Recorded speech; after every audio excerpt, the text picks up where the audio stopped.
Le message du jour vous est présenté par notre frère Marc. Salut, chers bien-aimés de notre Père Céleste. Aujourd'hui, nous terminerons avec le sujet du pardon en considérant la parabole et les parties personnelles du pardon.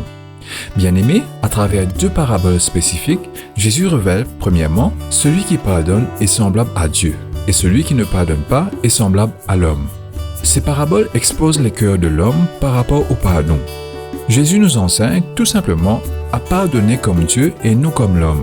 Quelqu'un a dit, nous ne ressemblons jamais plus à Dieu que lorsque nous pouvons pardonner aux autres. Premièrement, dans Luc chapitre 15, versets 18 à 20, dans la parabole du fils prodigue, Jésus nous montre le cœur de celui qui veut pardonner. Être empressé, non réticent. Il n'attend même pas que le pécheur rentre chez lui.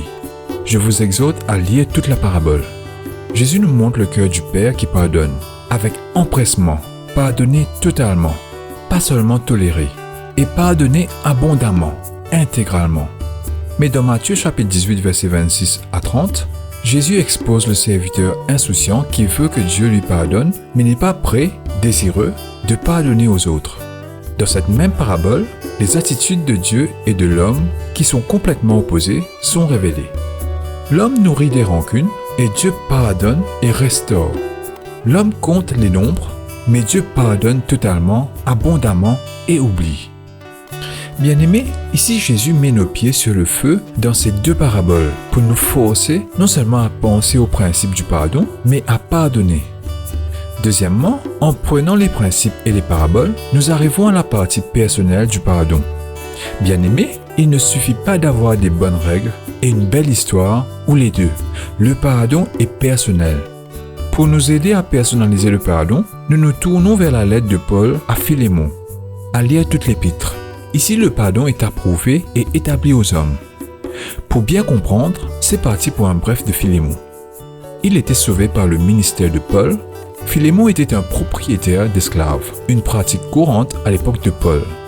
Onésime était un esclave de Philémon, s'enfuyant à Rome, dans le verset 17. Onésime rencontre Paul et est conduit au salut en Jésus-Christ, dans le verset 10. Onésime est renvoyé à Philémon avec une lettre en main, dans le verset 12. Le pardon semble être le but trop douloureux pour une application personnelle dans le livre de Philémon, bien que d'autres buts puissent être envisagés. À voir ici le but et la nature de l'amour chrétien.